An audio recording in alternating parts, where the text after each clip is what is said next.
Next on Worcester News Tonight, breath test results can now be used as evidence in Massachusetts drunk driving cases. Plus, a woman is dead and several firefighters are taken to the hospital after a 4-alarm fire in Pepperell.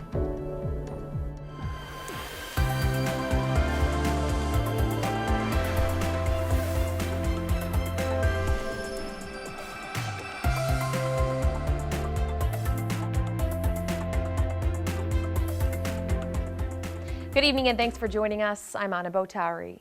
Senator Michael Moore files a bill aimed at curbing bias incidents in public schools. Moore says crimes of discrimination based on race, ethnicity, or national origin have increased in the past few years. He says the bill would create programs to educate students at a young age about the problems hate crimes cause in a community. He says schools are meant to be safe, supportive environments for our students, and programming would support awareness and prevention programs. What this grant would do would take the Department of Early and Secondary Education, the Executive Office of Homeland Security and Public Safety, and the Governor's Hate Crime Task Force to develop the curriculum and protocol for what would be taught in these classes or the guidelines that the school is going to implement. Moore says the best way to prevent hate crimes is to educate students as early as possible so the message is delivered at an early age. A woman is killed, several others including firefighters are hurt in a fire in Pepperell. Crews had a difficult time battling the flames with today's heat. Neighbors are calling it a tragic loss. Our Chandler Walsh has the story. An active scene hours after a 4-alarm fire destroyed this Pepperell apartment building. A woman was killed and 5 others were injured. Pepperell's fire chief describes the scene when crews arrived. The fire was blowing out the front and the side, and it was lapping or extending up into the 2nd and 3rd floor. An off-duty fire lieutenant spotted flames and smoke, alerting the department. Chief Brian BORNEMAN says a good Samaritan went inside, knocking on doors to get people out. It takes us a while to assemble a firefighting force to attack that fire. So I can't say at this point how much that helped, but I'm sure it did to get people out of the building. Sandra Gavoni's son was sleeping during the morning fire. The Samaritan woke him up and alerted him to get outside. Somebody was banging on his door and he was just wondering who was banging on his door. And all of a sudden he realized they were yelling fire and he just ran. Gavoni doesn't know the man's name but says he wore a bright green shirt and she can't thank him enough. You don't know how grateful I am that my son is okay. Gavoni says her son lived behind the victim and knew her well. She was elderly and handicapped. Her husband was a service vet. The fire department says 5 people were taken to the hospital with non-life-threatening injuries, including 4 firefighters.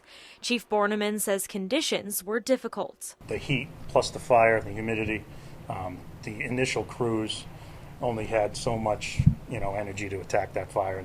8 people are displaced. The state fire marshal, Middlesex district attorney, and both the police and fire departments are investigating.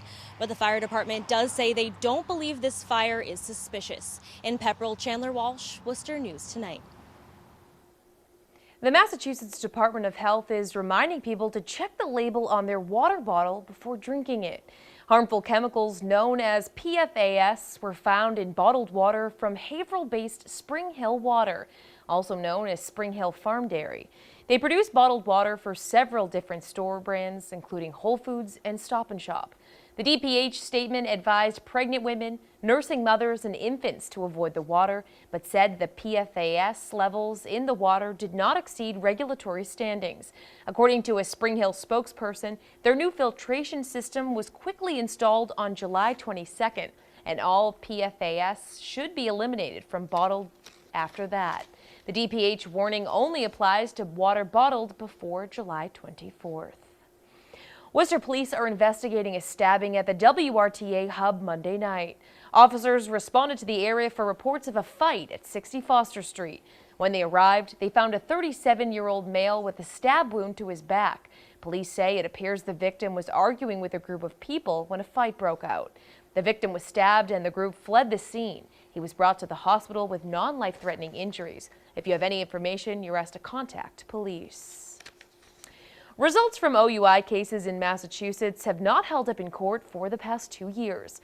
However, Tuesday, the state's lab received national accreditation, changing that. Our Gretchen LaRosa has the story. Gretchen? Anna, Massachusetts has been given the green light to use breathalyzer tests to prosecute OUI cases, but only after the state made some major changes. Beginning Tuesday, police can use breathalyzer test results to prosecute OUI cases. DUI attorney Michael Del Signori says the breath test has not been used as evidence in court since August 2017, with the exception of serious cases. There was an agreement where a breath test would not be used in evidence, except in certain cases if you had an OUI, fifth offense, serious bodily injury, or motor vehicle homicide. There was an agreed sort of exception for those types of cases. A district court judge ruled back in January breathalyzer results in Massachusetts cannot be used in current court cases until a national agency certifies and calibrates breath test devices. The key is the breathalyzer has to be annually certified after April 18, 2019. If the police department hasn't certified the machine before that date, then they're going to have to bring the machine to the Office of Alcohol Testing and have it certified. Otherwise, the test will still be deemed inadmissible. State Senator Michael Moore says this is a good first step and impaired drivers need to be held accountable. The fact that we have no device similar to the breathalyzer that can help recognize that someone or identify someone that's impaired on our highways. So I think it's vitally important. In a statement, Mothers Against Drunk Driving President Helen Whitty says, "We are delighted to have this piece back for a strong prosecution. It's important that drunk drivers get off the road. Our organization is about saving lives, and this will save lives."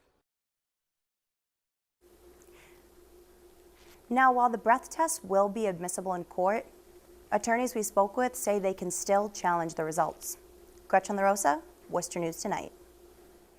Nearly 100 million people are affected by the data breach involving Capital One. Financial experts' best advice is to remain calm. Our ERIN KEATING has the details. Millions of Capital One customers are dealing with the massive data breach. The FBI arrested a Seattle woman who's accused of accessing the personal information of Capital One credit card holders, including people who applied for certain cards dating back to 2005. Most of the data was on U.S. consumers that have done business with Capital One. According to Capital One, no credit card numbers or login information was revealed, but Social Security numbers and linked bank account numbers were put at risk. Richard Carr says when a data breach occurs, consumers should always change their passwords and shred financial documents. The president of Carr Financial Group wants people to know they will not be held accountable for any fraudulent activity on their accounts. As long as that person, the account owner, didn't take an active role in making that transfer, then they're not liable for the amount that was stolen from their account. So people should feel relief that it isn't their dollars that will be gone forever. The Better Business Bureau's Nancy Cahalan says credit card companies like Capital One will contact you when suspicious financial activity happens. Always monitor the activity on your credit and debit card accounts. And if you see something that's unusual, contact the credit card company via the number that's on the back of your card. That way you know you're contacting them directly. Although Capital One is taking action to repair the damage done by the breach, Cahalan and Carr say a case like this is unsettling for those affected. This is a very large breach, but for individuals, it's all about how it affects them personally. I think this serves as a great reminder for folks that there are folks out there looking to do harm financially. Both Cahalan and Carr say even if you don't have Capital One, you could still be subject to a breach like this. They say when disclosing financial information to always be cautious. In Worcester, ERIN KEATING, Worcester News Tonight. Worcester Regional Airport getting a new jet bridge today. This is the third jet bridge at the airport. Another arrives next week. By doubling the number of jet bridges, the airport will be able to accommodate more flights. The goal is to double the number of passengers to 400,000 per year. We are actively working with a number of airlines, both upstart airlines, existing airlines, low-cost carriers that like to fly to niche markets, and the legacy carriers that have hub and spoke options for customers that are able to fly to major markets and beyond with connecting opportunities. On Friday, Delta will start flights to Detroit. It will be the third airline to launch daily service from Worcester. St. Vincent Hospital has expanded their level of care for their youngest patients and their mothers. The hospital received the designation as a Level 2B special care nursery from the Department of Public Health. Prior to holding this status, babies born before 34 weeks had to be transferred to different hospitals. Now the hospital can care for babies born in the 32nd week, including infants who may require additional respiratory assistance. This way the mother and the baby and the family can all stay here because we actually have rooms where the parents can board while their baby's being cared for here in the Level 2 nursery. Our own. St. Vincent is the 19th hospital in the state and the first in Central Mass to receive baby-friendly designation. A popular city restaurant is set to open a second location in central Massachusetts. The Fix Burger Bar is coming to the former location of Allura Ristorante in Marlborough. Allura closed in February after being evicted by its landlord. The restaurant had been open for 12 years. The Fix Burger Bar is operated by Niche Hospitality Group in Worcester. Brimfield police are asking for the public's help capturing a runaway reptile. Police say a lizard is on the loose in town. They believe the bearded dragon is someone's pet. It was last seen in the area of John Haley and Washington Road. They say the reptile is harmless, but they want to capture it before it gets hurt. If you have any idea who owns this lizard or have seen it, you're asked to call police.